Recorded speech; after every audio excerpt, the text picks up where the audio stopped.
আসসালামু আলাইকুম। আজকে আদিবা চৌধুরী আমন্ত্রণ জানাচ্ছি এনটিভির মধ্যরাতের খবরে। ক্রাউন সিমেন্ট শিরোনাম দেখছিলেন, এবার পুরো খবর।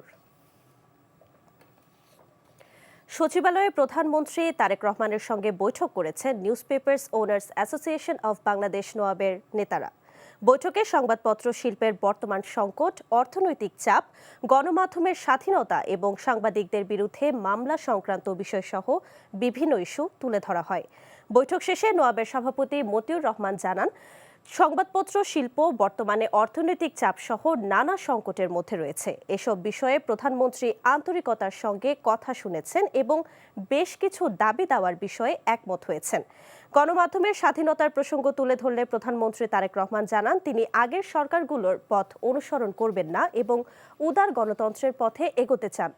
এই অবস্থানকে ইতিবাচক হিসেবে দেখছেন নোয়াব সভাপতি। গ্রেফতারকৃত সাংবাদিকদের বিষয়ে প্রধানমন্ত্রী বলেন, কেউ বিনা কারণে কারাবন্দী রয়েছেন কিনা বা হয়রানির শিকার হয়েছেন কিনা তা খতিয়ে দেখা হবে। আর তথ্য প্রতিমন্ত্রী ইয়াসের খান চৌধুরী বলেছেন, পত্রিকা মালিক ও সম্পাদকদের সঙ্গে প্রধানমন্ত্রী তারেক রহমান প্রতি 3 মাসে একবার বৈঠক করার কথা জানিয়েছেন। প্রেস ফ্রিডমের কথা আমরা বলেছি। প্রেস ফ্রিডমে তিনি বলছেন যে আমি কাউকেই হস্টাইল করতে চাই না। এটা খুব ভালো কথা। কোনো রাষ্ট্রপ্রধান, সরকার প্রধান এটা বলেন নাই। আমরা এটা ওনাকে স্মরণ করেছি যে আগের সরকারগুলো কি করেছে, তিনি এটা জানেন সবই। উনি বলেছেন যে আমরা সেই পথে যাব না। 3 মাস অন্তর অন্তর বসার আমরা একটি শিডিউল করেছি। আগামী 3 মাস পরে অলরেডি বসার জন্য একটি তারিখ নির্ধারণ করা হয়েছে।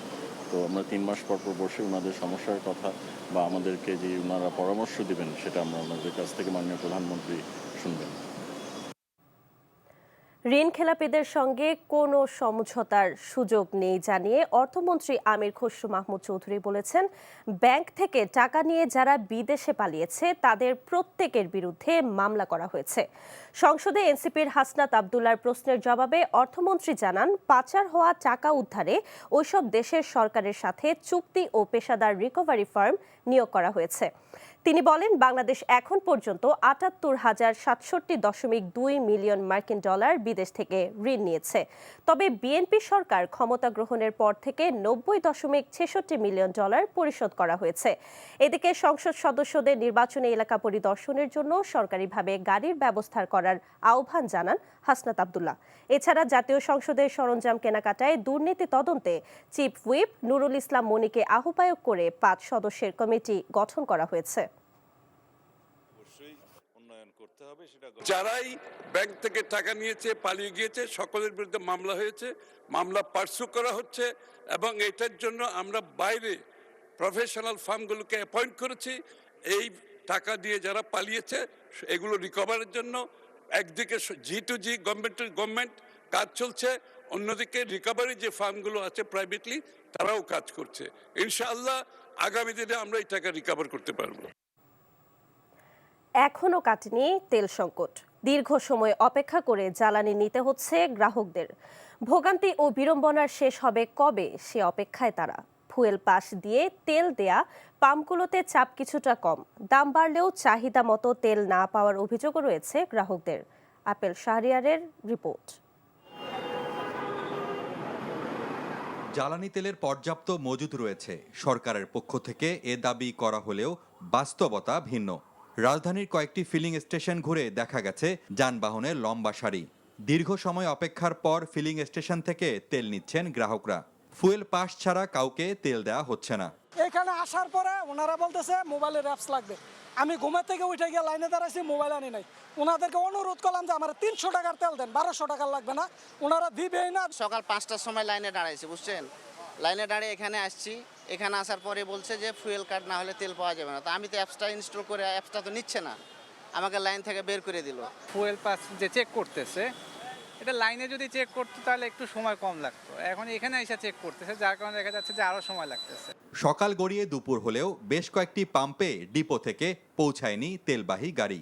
ভোর থেকেই লাইনে দাঁড়িয়ে অপেক্ষার প্রহর গুনছেন চালকরা। সকালবেলা, দুপুর, বিকাল কখনো পাই না, তো বাধ্য হয়ে আজকে আসছি এখানে আমি 7টা বাজে সিরিয়ালে আসছি এই আর কি। তো আমরা পর্যাপ্ত পরিমাণ তেল পাচ্ছি না। সরকার বলতেছে তাদের কাছে মজুদ আছে, আর আমরা তো বাস্তবে তা পাচ্ছি না। রাজধানীর বাইরেও একই অবস্থা। দাম বাড়ানোর পরও চট্টগ্রাম, রাজবাড়ী, রাজশাহী সহ বিভিন্ন জেলায় তেলের পাম্পের সামনে রয়েছে যানবাহনের চাপ।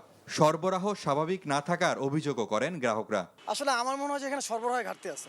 সরবরাহ যদি ঘাটতি না থাকে তাহলে আসলে আমাদের হয়তো এই ভোগান্তিতে পড়ার কথা না। সরকার বলছে যে পর্যাপ্ত তেল আছে, কিন্তু মানুষ লাইনের পর লাইন, ঘন্টার পর ঘন্টা মানুষ বিছানা চাদর দিয়ে বিছাইয়ে রাস্তার মধ্যে হকা করতেছে তেলের জন্য। কয়েকটা ফার্ম ঘুরেই তেল পাচ্ছি না, বিভিন্ন দান দরবার করেও কোনো কাজ করছে না। কম হলেও সব পাম্পে সরবরাহ স্বাভাবিক রাখার বিষয়ে সরকারি পদক্ষেপ চাইলেন গ্রাহকরা। অন্যদিকে সংকট কাটাতে বিভিন্ন উৎস থেকে জ্বালানি তেল আমদানি অব্যাহত রয়েছে। Apel Shahriar, NTV news, Dhaka. Chattogram city কলেজের ঘটনায় শিবিরকে দায়ী করে এ ধরনের পুনরাবৃত্তি হলে বিভিন্ন ক্যাম্পাসে সংগঠনটিকে স্বাভাবিকভাবে চলতে দেয়া হবে না বলে হুঁশিয়ারি দিয়েছে জাতীয়তাবাদী ছাত্রদল। মঙ্গলবার রাত 9:30টায় ঢাকা বিশ্ববিদ্যালয় ক্যাম্পাসের বিভিন্ন এলাকায় ঘুরে বিক্ষোভ মিছিল করে ছাত্রদল। বিক্ষোভ মিছিল শেষে তারা রাজু ভাস্কর্যের পাদদেশে সমাবেশ করে।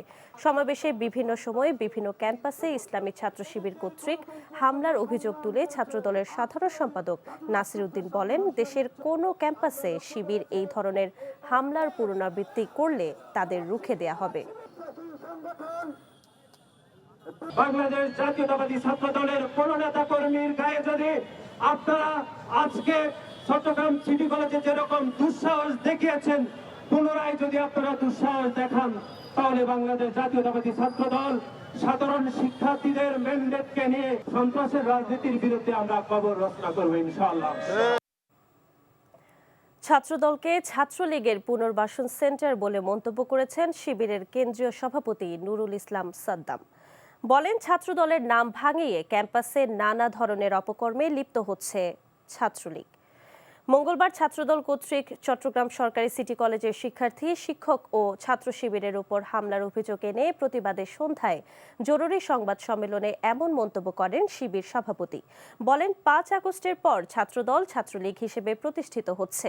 এই বিষয়ে অবিলম্বে স্বরাষ্ট্রমন্ত্রীকে ব্যবস্থা গ্রহণ করার দাবি জানান শিবির সভাপতি।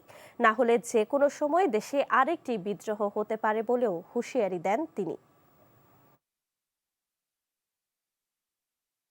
তারা আওয়ামী লীগের সাথে আসলে আতাত করে বিভিন্নভাবেই ক্ষমতায় এসেছে এবং তাদের বিচার কার্য আমি গত 2 মাসের মধ্যে বিচারের দৃশ্যমান কোনো অগ্রগতি নাই। একের পর এক এই দেশের মধ্যেই অরাজক পরিস্থিতি তারা তৈরি করছে। যে কাজগুলো তারা করছে এর ভয়ঙ্কর পরিণতি তাদের দিকেই বর্তাবে। সারা দেশে শুরু হলো মাধ্যমিক পর্যায়ের এসএসসি ও সমমানের পরীক্ষা। পরীক্ষায় অংশ নিচ্ছে প্রায় 18.5 লাখ শিক্ষার্থী। এবার সকাল 8টা থেকে পরীক্ষা কেন্দ্রে প্রবেশের সুযোগ থাকায় ভোগান্তি কমেছে বলে মনে করছে অভিভাবকরা। নগরের বিভিন্ন কেন্দ্র পরিদর্শনে গিয়ে প্রধানমন্ত্রীর শিক্ষা ও গবেষণা বিষয়ক উপদেষ্টা ডক্টর মাহাদি আমিন বলেন, কোনো ধরনের উদ্বেগ ছাড়াই উৎসব মুখর পরিবেশে পরীক্ষায় অংশ নিচ্ছে পরীক্ষার্থীরা। প্রেস ব্রিফিংয়ে শিক্ষামন্ত্রী বলেন, এসএসসি পরীক্ষায় প্রশ্ন ফাঁসের কোনো আশঙ্কা নেই। বিস্তারিত নাজিবুর রহমানের রিপোর্টে। সকাল থেকেই নগরীর কেন্দ্রগুলোতে শিক্ষার্থী আর অভিভাবকদের পদচারণা। সকাল 10টায় পরীক্ষা শুরু হলেও এবার প্রায় 2 ঘন্টা আগে মিলেছে পরীক্ষা কেন্দ্রে প্রবেশের সুযোগ। প্রথম দিনে তাই কেন্দ্রের বাইরে জটলা ছিল কম। এবার পরীক্ষায় অংশ নিচ্ছেন 18,57,000 শিক্ষার্থী, যা গতবারের চেয়ে প্রায় 79,000 কম। প্রতিটি কেন্দ্রে এবার বসেছে সিসি ক্যামেরা। কেন্দ্র অনেক আগে খুলে দিয়েছে, ছাত্রছাত্রীরা এসে সরাসরি কেন্দ্রে প্রবেশ করতে পারছে, যার কারণে বাইরে এত যানজট সৃষ্টি হয় নাই। সব বাচ্চাদের জন্যই মেইনলি, মেয়ের জন্য খতম করতেছি। মেয়ের জন্য আমিও এক্সাইটেড, দেখি এবার আল্লাহ আল্লাহ করে। মহাখালী, তেজগাঁও এবং ফার্মেট একটা ভাইটাল এরিয়া, মতিঝিল সহ, কিন্তু খুব অসাধারণ একটা ট্রাফিক ব্যবস্থা ছিল, খুব সুন্দর কন্ট্রোল ব্যবস্থা ছিল। তীব্র গরমও যেন কাবু করতে পারছে না মমতাময়ী মা আর দায়িত্বশীল বাবাকে। দীর্ঘ অপেক্ষার ক্লান্তি ছাপিয়ে সন্তানদের কল্যাণ তাদের একমাত্র চাওয়া। ওদের তো প্রথম বোর্ড পরীক্ষা, ওরা তো আর বোর্ড পরীক্ষা পায় নাই। আমরা সন্তানদের জন্য, সবার জন্য দোয়া করি। পরিবর্তিত পরিস্থিতিতে ছেলে মেয়েদের যে আকাঙ্ক্ষা, সেই আকাঙ্ক্ষা অনুযায়ী পরীক্ষাটা অবশ্যই ভালো হবে। প্রিপারেশন ভালো আছে, দেখি বাকিটা আল্লাহর ইচ্ছা। নগরীর Dhanmondi government boys high school পরিদর্শন করেন প্রধানমন্ত্রীর শিক্ষা ও গবেষণা বিষয়ক উপদেষ্টা। শিক্ষক ও অভিভাবকদের সাথে আলাপকালে সাংবাদিকদের প্রশ্নের জবাব দেন ডক্টর মাহাদি আমিন।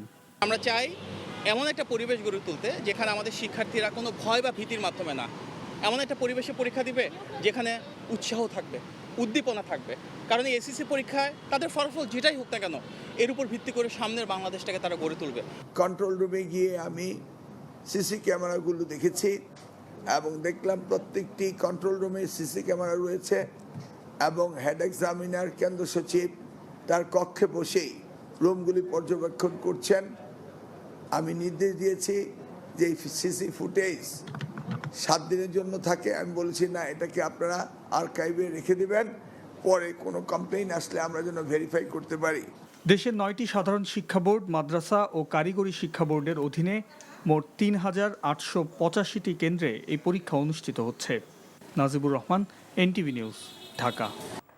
হবিগঞ্জে বিপুল পরিমাণ আমদানি নিষিদ্ধ ভারতীয় অবৈধ ওষুধ ও ফুচকা জব্দ করা হয়েছে। বিজিবি জানায় এর আনুমানিক মূল্য প্রায় 2 কোটি টাকা। মঙ্গলবার দুপুরে জেলার মাধবপুর উপজেলার মুক্তিযোদ্ধা চত্বর এলাকায় এই অভিযান চালানো হয়। এ সময় একটি ট্রাক থামিয়ে তল্লাশি চালায় বিজিবি সদস্যরা। পরে সুকৌশলে লুকানো বিপুল পরিমাণ ভারতীয় অবৈধ ওষুধ ও ফুচকা জব্দ করা হয়। এসব পণ্য সংশ্লিষ্ট কাস্টমস অফিসে হস্তান্তর করেছে বিজিবি। তারা জানায় সীমান্ত সুরক্ষা ও চোরাচালান রোধে অভিযান অব্যাহত থাকবে। সৌদি আরবে বাংলাদেশি মালিকানায় আমিয়াল গ্রুপের নতুন হেড অফিস রিয়াদের মালাজে উদ্বোধন হয়েছে। এনটিভি সৌদি আরব প্রতিনিধি জানান, গ্রুপের চেয়ারম্যান ইঞ্জিনিয়ার ইয়াসিন মিয়া অফিসটি উদ্বোধন করেন। শায়েখ মোহাম্মদ আব্দুল ওয়াসে ও শাকিল রাজের সঞ্চালনায় বিশেষ অতিথি ছিলেন আবদুল্লাহ আল মামুন, সৌদি আরব বাংলাদেশ প্রবাসী সাংবাদিক ফোরামের সভাপতি ফারুক আহমেদ চান, শামীম আল আমিন ও মোহাম্মদ আইয়ুব।